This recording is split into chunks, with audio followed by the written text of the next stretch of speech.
Well, Brett and I picked up another project.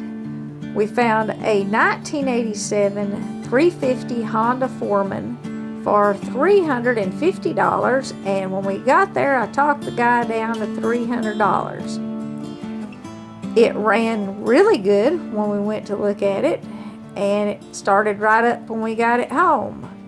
But running really good is about the only really good thing about it. The poor thing's been sitting for quite a few years from looking at it. The floorboards, the mesh on those is pretty much gone.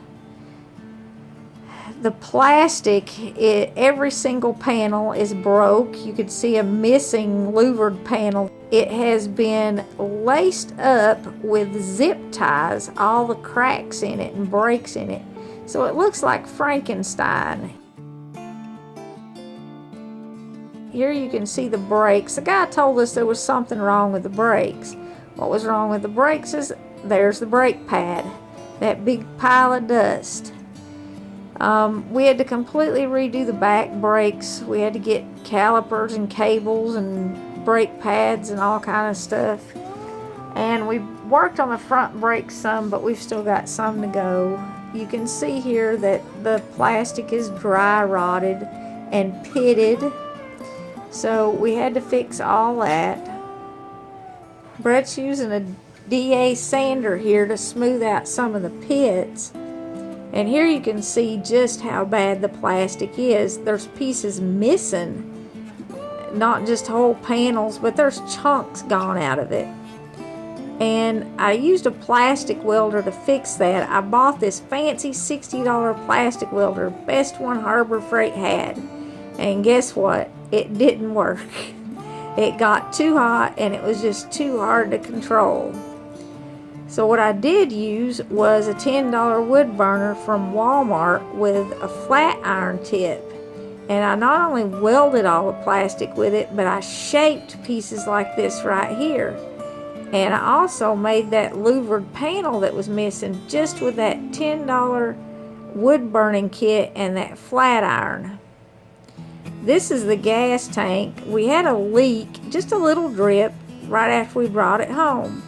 So we packed it with some gas tank repair, and the leak got worse. So we pulled the gas tank out, and this is what we found, and we cleaned it up and packed it all with gas tank repair and put it back in and pulled it out and found this after the leak got worse. So we cleaned it up again and scrubbed it all out, gas tank repaired it really good, stuck it back in, started leaking really bad again, pulled it out again, gas tank repaired.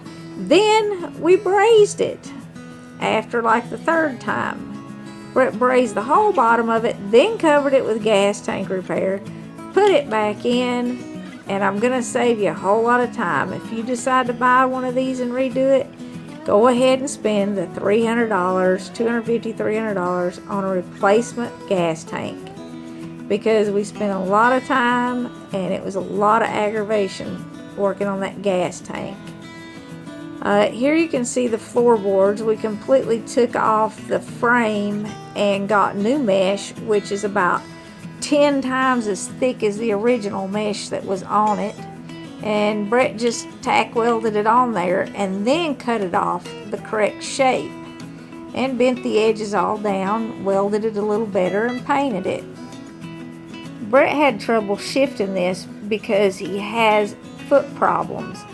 So what we did, because it just had that little toe shifter, is we measured it, we tried to look it up, and we found this heel toe shifter off of an old Honda dirt bike.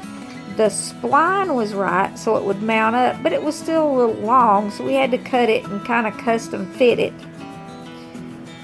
Here Brett has it lifted up and he's just working on the rear end, cleaning it up. Probably one of those times when he replaced the gas tank. We just took the wheels off and cleaned them up and painted them. We didn't buy any fancy rims or anything, and I'm pretty sure this is the original tires that were on it. This is the side panel where the fuel flow valve goes. It was actually broke. There was a piece missing. I had to make it, And all the missing plastic I made out of one plastic toolbox. I took that little wood burning kit that I was talking about and cut out pieces and shaped it. I'm going to use that big piece to make a battery cover because the battery cover was completely gone. We had to replace a few things. The starter solenoid was one.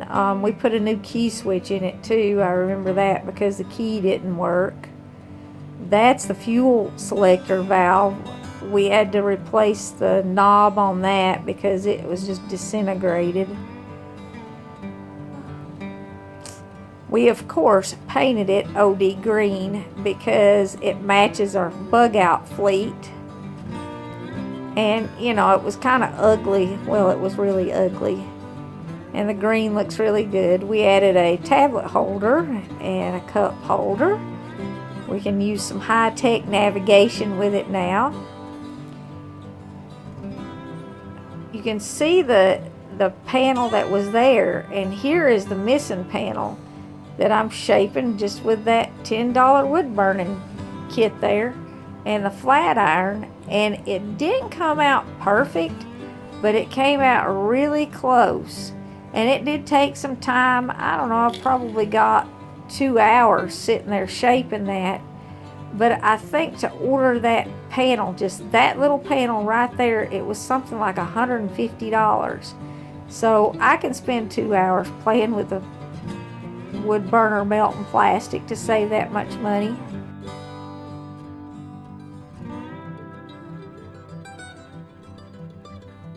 We redid the seat.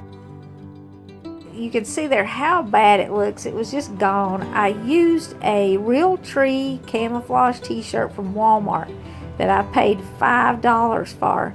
The t-shirt worked great to cover it with, and it perfectly matched the bag that we got to go on the back.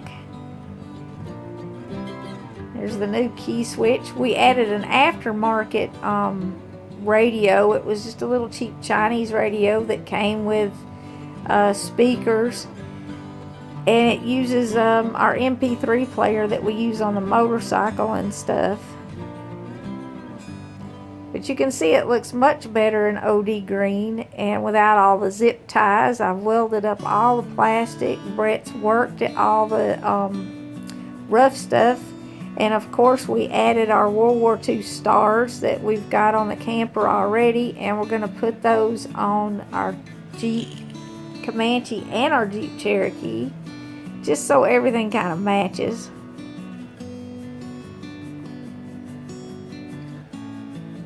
We just painted it with spray cans. We matched the color as close as we could to our camper, and you can see how much it will hold there. We added the bag and back seat. On the front rack, we actually have 2 backpacks, full-size backpacks that would fit on it, along with a gas can. The racks on it were bent pretty bad when we got it too, and we just straightened those out. Here it is on its first camping trip. You can see the camper there in the background. We take it up on Samantha and David's farm, and we go do a big group camping trip, and it's a load of fun because we can ride the four-wheelers all over the farm. Thanks for joining us. Don't forget to click like and subscribe, and we'll see y'all next time.